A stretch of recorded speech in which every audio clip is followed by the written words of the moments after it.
I know you spend a lot of time. Yes, so every week, 5 hours, I think, maybe six. You multiply that by 52. 260 hours just on your face and your hair and your outfit. Are you actually gaining something intrinsically? That's our whole episode in one question, right? And the honest answer is Welcome back to Chocolate and Spice Talk, an initiative where we highlight some of the glaring issues in society via diverse voices and points of views. I am Neha. hey everyone, I'm Nidhi, and we are sisters who've started this initiative to highlight the conversation we wish more people had. And today we're talking about grooming and appearance, the gender gap in how much effort is expected for women. All right, so let's just get into it. So, Neha, do you want to talk about the grooming gap? To a great extent, feel like women have been forced into this culturally, almost in every culture, right? Like in every culture, women are expected to be the one who are the most put together, the one who upholds whatever the cultural values that culture has. And that typically comes from the way you are dressed, right? So you have to be dressed in a certain way, you have to be always presentable, whatever presentable means in that culture. And women have to do that far more than men have to do that. We have seen that in our Indian culture. I mean, you gotta wear, let's take the example of sari, you gotta wear sari in a certain way. You sometimes have to always have your head covered. You gotta put bindi, you gotta put sindoor, you gotta put all those jewelries to indicate certain things in the culture. All of that sort of like starts weighing on the psyche of women, and we start associating ourselves with that grooming. Like it is very hard to disassociate yourself with that from that if that's what you feel like you were born to do. And I feel like that's what has led to this overblown grooming, I would say, craziness now. And of course, marketing will latch on to whatever is the weakness in the society, right? So, in women's case, if that is perceived as the weakness, which is like women will want to be groomed, and if they're not groomed, oh my God, what's everyone going to say? Let's use that fear to ask for more or force more. That's my opinion on how we are into this spectacle of constantly grooming ourselves into looking a certain way for every situation. I'm assuming you are trying to talk about consumerism here, right? 100%. I mean, I feel like one of the biggest challenges with our by our I mean for women in terms of confidence is what's being sold to us is that you are confident if you are extremely well groomed, and well groomed means buy these five different foundation shades, five different makeup, whatever, like lipstick or hair grooming stuff, and shelves after shelves. Like, especially I have honestly been shocked when I see a lot of folks on social media showing their makeup stash. I am genuinely amazed that people spend that much time, energy, and money on doing that. Like, sure, it gives joy, but then we have to unpack and wonder, is it really joy or is it fear? Like, joy would mean no expectation, not being forced into it. But if you're always doing it and cannot even move anywhere without putting it on, is it joy or is it forced expectation? So, to a great extent, it becomes consumerism. Like, women spend a lot of their money, hard earned money, on buying a lot of that thing. To look groomed for who? That's the question. Have you heard of pink tax? Do you know what that is? I bet it is exactly what we're talking about. Go Yeah, ahead. Yeah. so it is not a literal tax on any of the receipt. It is a pattern where women version of the same product quietly costs more, like Oh, razors, deodorants, shampoo, haircuts, even like kids stuff, toys, kids clothes versus like boys clothes versus girls clothes.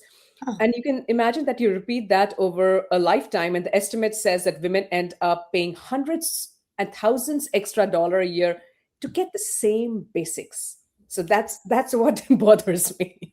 It is hilarious. I mean, I truly sometimes wonder on how women didn't see through it. Like, I remember you and I were chatting about that experiment that was done about, I'm forgetting unfortunately the name of that research paper and the experiment, but the essence of that was a bunch of folks, onlookers, were shown a room, and that was like a relatively neat room, and then they were told this room is that of a male, right? And they thought, whoa, amazing. What a clean room. How well organized. Very well done. But as another set of onlookers were shown the same room and they were told it's actually a woman's room, and they were able to find faults with that room. They were like, oh, it's not well done. This could have been placed this somewhat dirty. And we absorb all of that, right? As women, anybody would absorb a lot negativity, and then we want to supposedly improve upon it so that we are not blamed for that.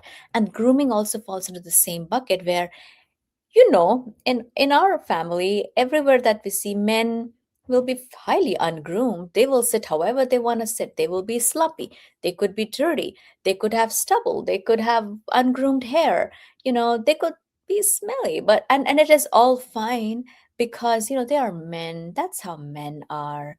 But women, if anything is out of place for women, there is a certain set of expectations, from, by the way, from both men and women, for women to not be that way. So again, that's how biases are built, I believe. Yep. And then there is a little bit of controversial topic where money comes in, and I think there is a painful twist which not a lot of people might agree with, but this is my point of view. And research also shows that women who are perceived as well groomed earn more than women who are seen less groomed, even after controlling for basic Yeah. attractiveness. And I don't think we are imagining it. It's like if you opt out completely, then there are financial penalties, and if you opt in, there is time and money penalties. So it's like a trap. Like some of those hours and dollars are joy, but some of them is like pure tax. And I think this is what we want to talk about in this episode. So it's again our perspective, our stories, but yeah. Absolutely, absolutely. And I think you're talking about the different kinds of Mhm. industries that women work in. Women and men, when they work in same industry, often the perception of how they are supposed to appear is different. Yeah, let's go and talk about it. So in the tech, so I'll give you my experience and then we can talk about like how it's different. So in my world, like I've seen a lot of people in tech in casual environments, the standards for men and women are not same. Like men would show up in hoodie and jeans combo and just Crocs, and then women if they are in like bare face or like messy ponytail and they are unpolished, tired, and they're not leadership material. So I just feel there is a little bit of discrimination on what the standard is even at work, and people knowingly or unknowingly do it, and I see it in my world and it bothers me. I don't know if you have the same experience. Mm. This is interesting. I mean, I've worked, I mean, we both have worked in tech for long, and I worked in tech for like over 20 years. And to be honest, I have not seen that. Maybe because I work in core tech, I have seen sort of a level up, which is like, yeah, sure.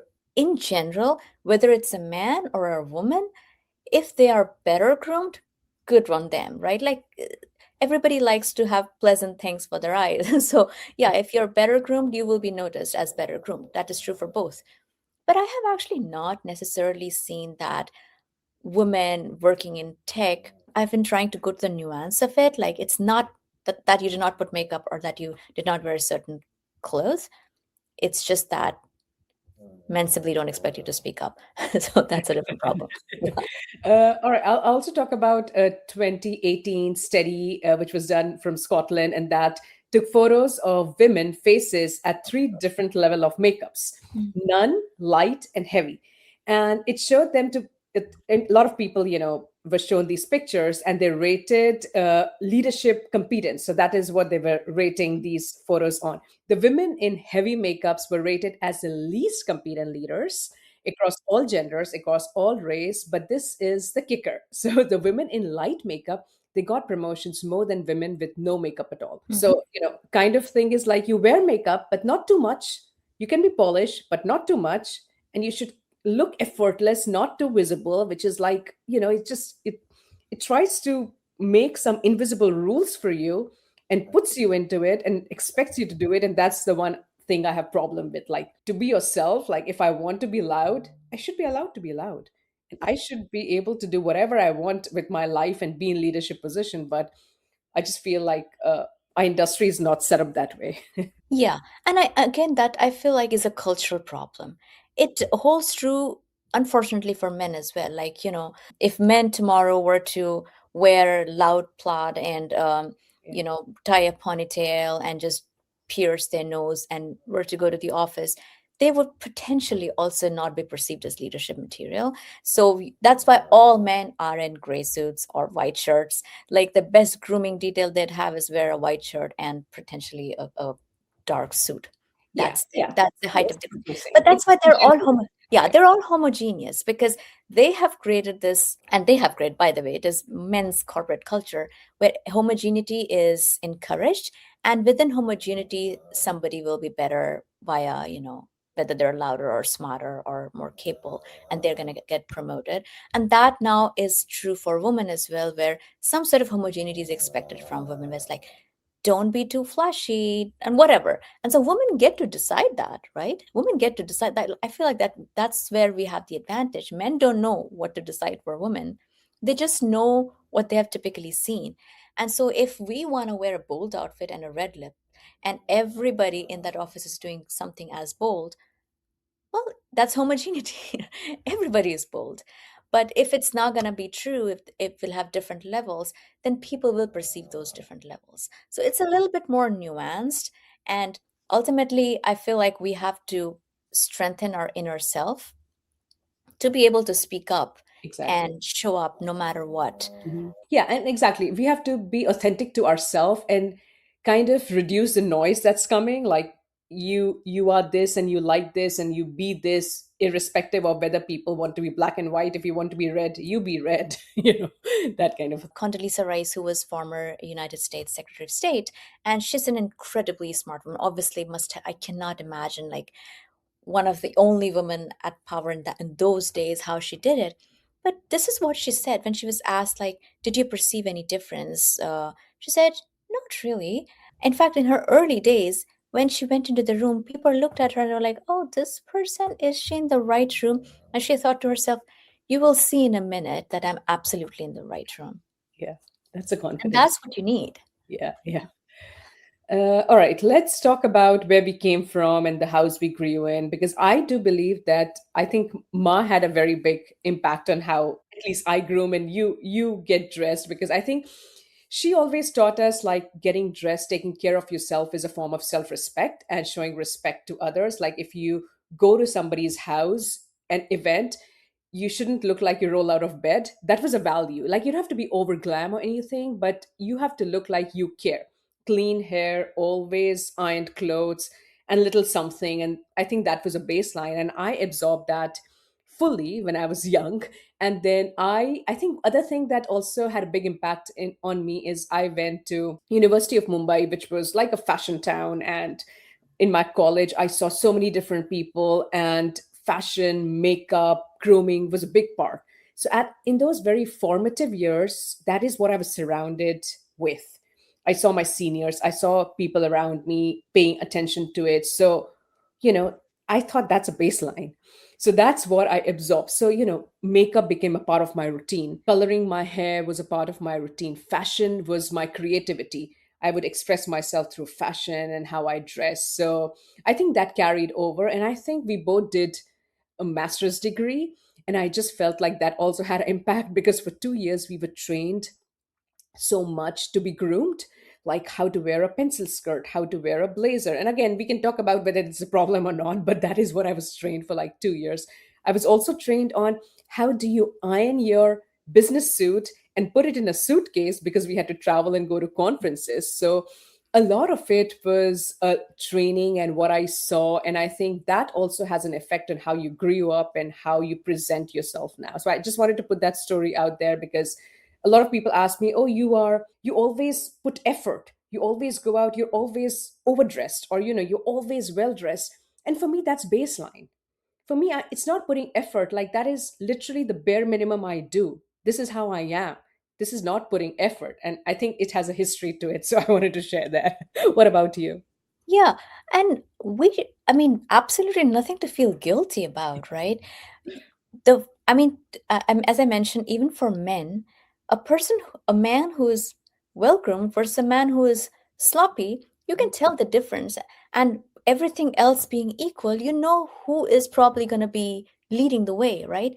And the reason for that is actually very rational, in my opinion, which is it almost shows like if you are able to spend the time and energy enough on yourself to look a certain way that in your opinion is presentable, like if you put that much effort on yourself, you potentially can put that much effort on your work, on the society, on other people, on management, and everything else. Like it almost feels like one plus one equal two. Like this is what it suggests.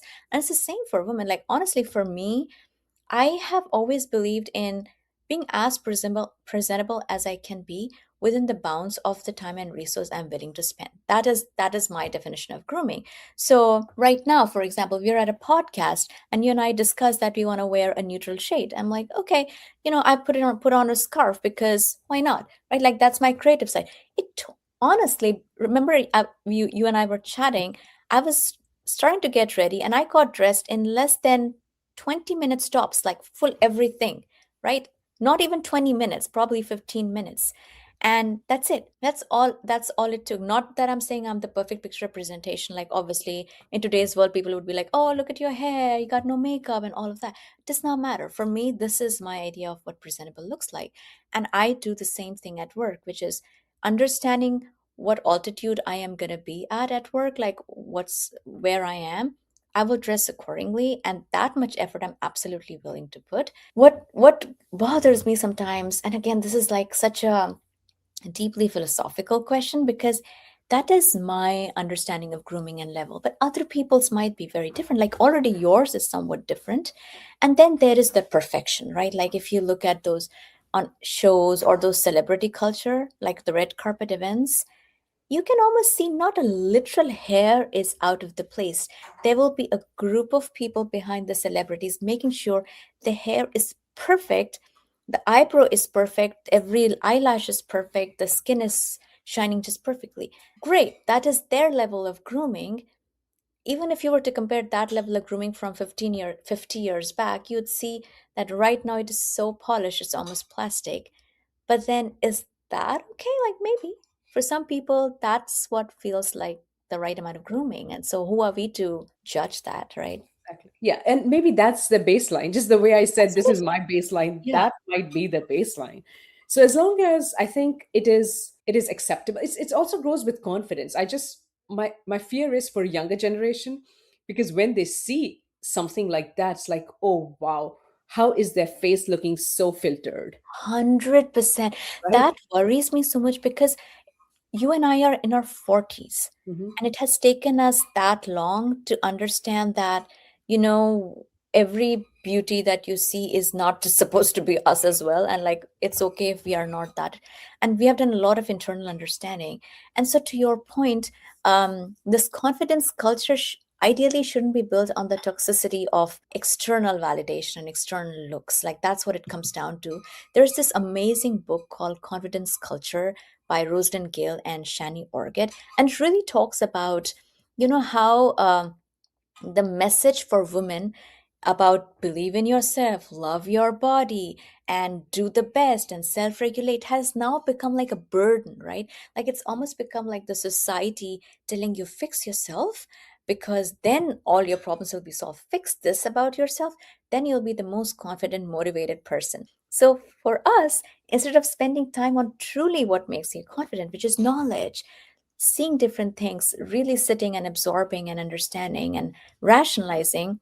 Instead of that, we're like, okay, if only we fixed our skin and we fixed our wardrobe and our hair and our shoes, we're gonna get feel so confident. And that's like just wear a bit of heels and you will see when you walk in the room how confident you feel. Like, why?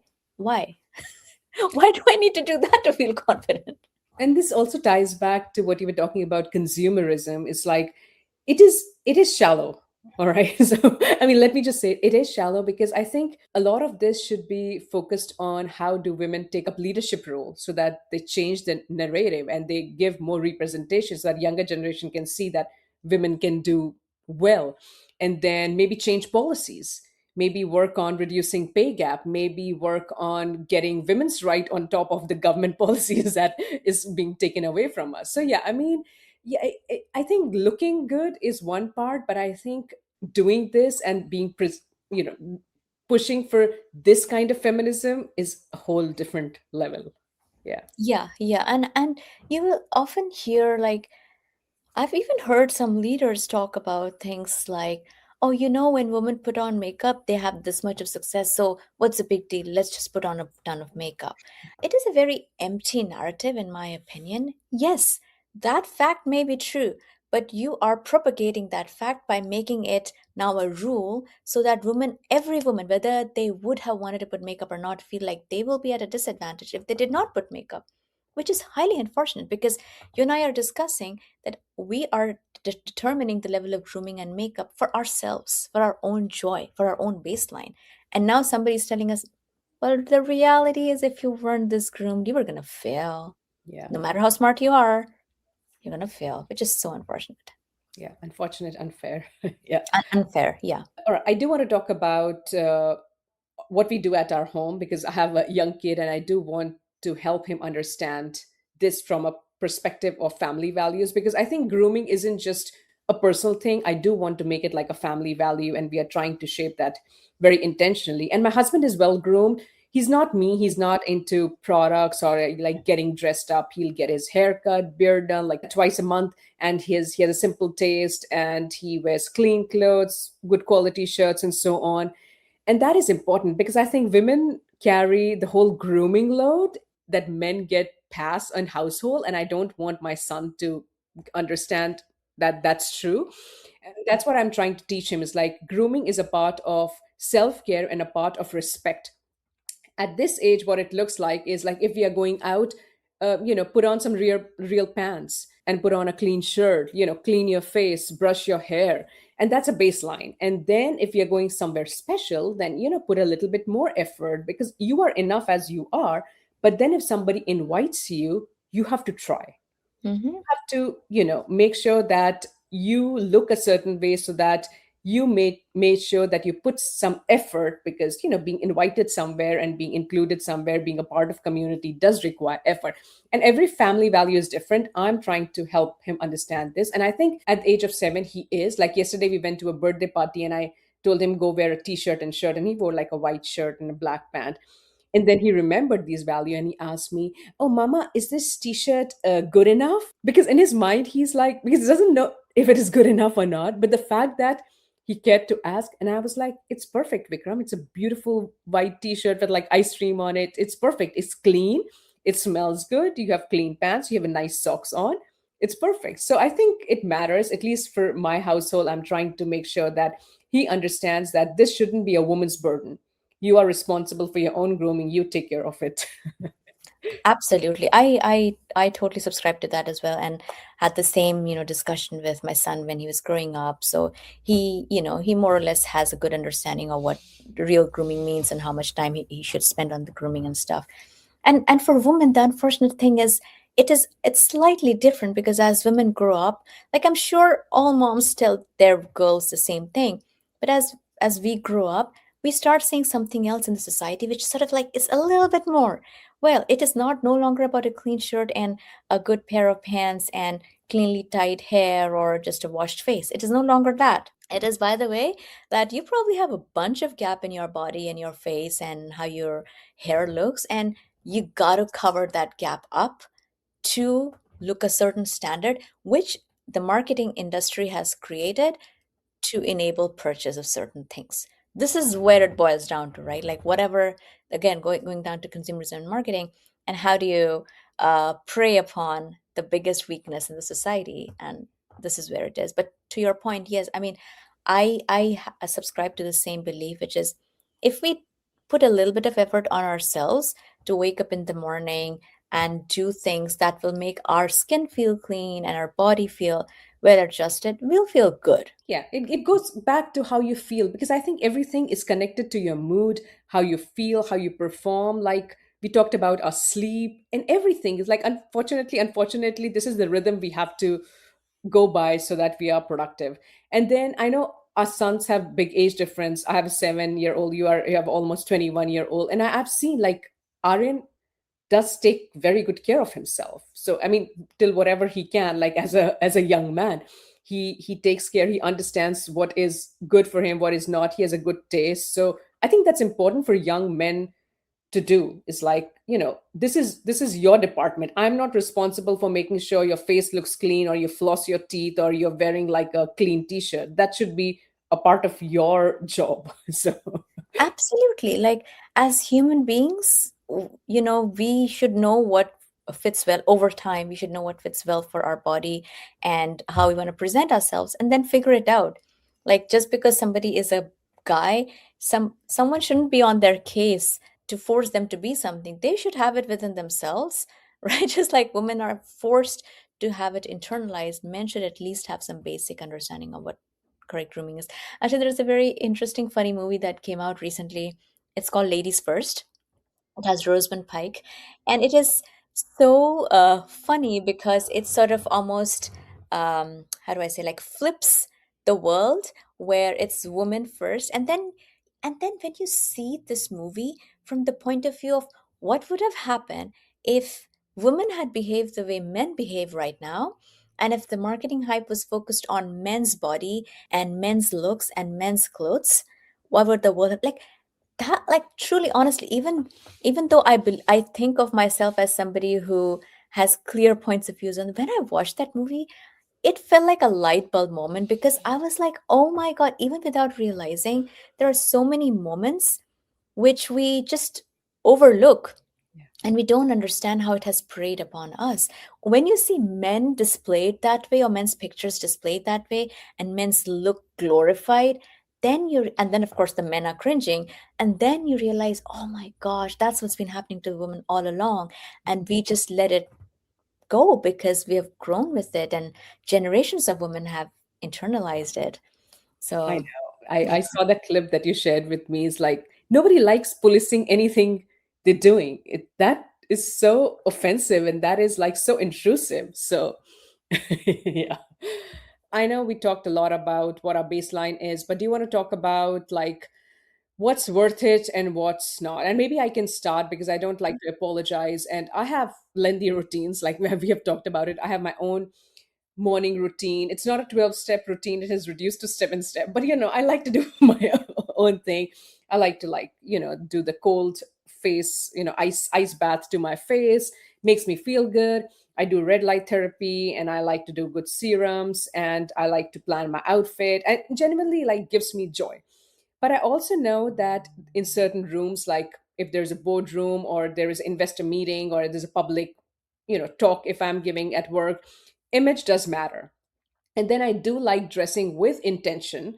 And it's about how I show up for my team. The goal is to align like the outside to inside, but I don't want to become somebody else, but I also want to amplify what I am. And so when I walk into a room as a senior person or as a leader, I look a certain way, I'm prepared, and I'm not like shying away from dressing up. And I know that I'm paying more attention to how I am dressed up right now. Like I'll be in a tailored suit and I'll be something which I don't wear on a regular basis. And I'll put more effort because I want that bad and I want to make an impact and that makes me stand out. So that's just me. And I don't like the unwritten social rules, the one that people get offended when somebody dresses too much, or they draw attention to themselves or do that. It's like everybody should be allowed to do what they want without policing. And yeah, if you want to overdress, just overdress, doesn't matter. But yeah, that's my point of view. What about you? What's like your bare minimum? And minimalistic but intentional is your goal, right? Yeah, yeah, yeah, exactly what you said, minimalistic but intentional. But I'm very, very intentional. Yeah. And I have been told as well, like in a good way. I generally take it as a positive compliment, which is, oh, you are dressed for this meeting. Oh, you're like, oh yeah, I am. I did put more effort. And I absolutely don't shy away from acknowledging that I put more effort, because I did, and I have an intention behind it, which is, this is how I want to present myself. Half the time I feel I want to be very creative, right? Like, honestly, I love being creative, and it would be a very boring thing to constantly wear a black t-shirt and blue jeans. Some people love it, and more power to them. I just would get bored. I would need something to change. And so that's what come from. And then, additionally, to your point, when I'm showing up in a certain event, when I'm showing up in, say, a Diwali party, I would be dressed in a certain way compared to when I'm showing up in a presentation at work, or a meeting at work, or, a casual hangout with my friends. And I have my own decision making on what that presentation is going to be, and I want to make sure I stand out in the best possible way for myself. So what my baseline is pretty, for me, minimalistic, which is, I do like to have a good outfit which I think works for my body, and I will wear that. And if I'm going out, I will wear sunscreen, as you know, and then I will put some lip color and potentially some jewelry and call it a day. And that is it, right? Like, yeah, I can do some stuff for my hair, but my hair, I have realized I could get an expensive haircut or I could not cut it and it would still look the same. So I do not bother with it anymore. I'm like, It I looks like may you've as given well, up. I may as well cut my own hair or do whatever, leave it alone.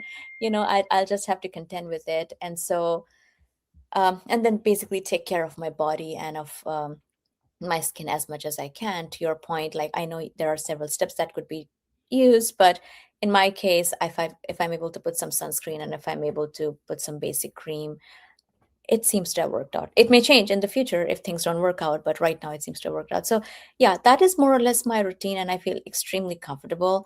I do keep adding to my wardrobe based on what I think looks better on me. So it's not like I don't have I actually have a pretty extensive wardrobe. I don't care for shoes. I got like literally two or three shoes. And I don't care for makeup. So I literally have just lipsticks. That's it. And that's it. And that's my baseline. And that's where like I keep wondering, like, different people might have different baselines. And then what does that mean? As long as we're not enforcing among people and saying, this is the perfect baseline to have, and this is what everybody should have, we're all okay. Yeah. All right. Do you want to? I know. Do you want to talk about your favorite person, Michelle Obama? Do you want to close with that? So recently, she said something that you had sent me, that if somebody wants to go after women, the first thing they go after is our looks, our size, our physical being, to make us feel small and to keep us in place. And I think that did resonate with me so much, because beauty comes with both like gate and weapon, and you're judged if you meet the standard, if you're judged if you don't. I think this is what we talked about, like, is a pressure to be acceptable, and then you have to also a pressure and power, to align our inside to outside, that we just talked yeah. about. I mean, just look at the red carpet events that happen for celebrities. It constantly bothers me. It's like anytime a bunch of female celebrities are passing on, the questions that will be asked is are going to be inevitably about the gown that or the dress that they're wearing, whatever, whoever has done their hair, makeup, what do they think about the looks? It's primarily focused on that. And men pretty much never get asked about that. They'll be asked about the movie that they're doing, the production, the challenges. And why? Like, it just it just emphasized. And then the next day in media, what will be splashed out would be top 10 celebrity looks, top 10 gowns, the best things to wear, the best makeup trend. And then what is that? That is like, again, overemphasizing looks when clearly extremely capable women are walking the red carpet, who are there because they have done far more than look good, right? And so, can we talk about what else that they've done? Yep, exactly. And I mean, there have been days when, me getting dressed up is like an armor, and I have a hard meeting, and I look and get dressed and I say, oh my God, I feel so powerful. I feel so incredible. And sometimes it's healthy, and sometimes it is conveying that I am underprepared, or I'm insecure, and makeup is a joy, and I'm trying in a hiding place. But that works for me. Like, as long as I'm in a good mental space and I have the confidence, I think it all works out. 100%, 100%. A lot of it is definitely internalized bias, right? Like we absorb whatever others are saying and then we make it our own. And then we forget to question what is it that we really want for our own life and our own selves. And then, we could make a more rational decision. So essentially, if you think about the takeaways, like based on what you and I discussed, at least, it's like clearly there is disparity, right? Like the disparity is real. Women do spend more time, more money, and face far more scrutiny on their appearance. And we're not imagining it, right? Like that is happening, and it may be on account of what media tells us and marketing tells us or what culture tells us, but that's real. And then the other thing is, grooming is part of who we as a society and humans are, men and women included. And so it's not like we cannot or should not groom. I mean, that is not the problem. And we shouldn't apologize for it. or if we want to do it, we should do it, but not do it out of fear or out of meeting certain expectations or making some random person or some random media happy, but really to do because we think that's what we want to do, right? Like that's not a burden on us. And then finally, like again, going back to like drawing a line, what is your baseline? What is your line? How much effort do you want to put? Like the ROI of that, if you really want to look at it that way. What's your return on investment of the time and effort and energy and money that you put it? Like if you can justify that for yourself and you feel okay with it, like go ahead, do it. As long as you're not banging on about like this is the best way to do it, like, you know, it is all good. Yep, exactly. And we would love to hear from you. What's your grooming line? Where do you spend? What do you skip? What's your most ridiculous appearance feedback you have ever received at work, at home, from family? Yeah, DM us at Chocolate and Spice Talk. Go to our website. You can chat with it. The more you interact with us, the more it helps reach the right audience. So we love to hear back from you. Yeah. And also, if this episode resonated for you, please feel free to share it with men and women alike who, feel pressured by the society to look a certain way, dress a certain way, behave a certain way, because we want to make sure we are all empowered to be our own selves. Like, I truly believe in diversity, like individuality, and being able to do things for ourselves and not being forced upon based on whatever standards somebody created at some point. And so, would love to get your feedback, but also please feel free to share if this episode resonated. All right. Thank you for listening. Thank Bye. you. Bye.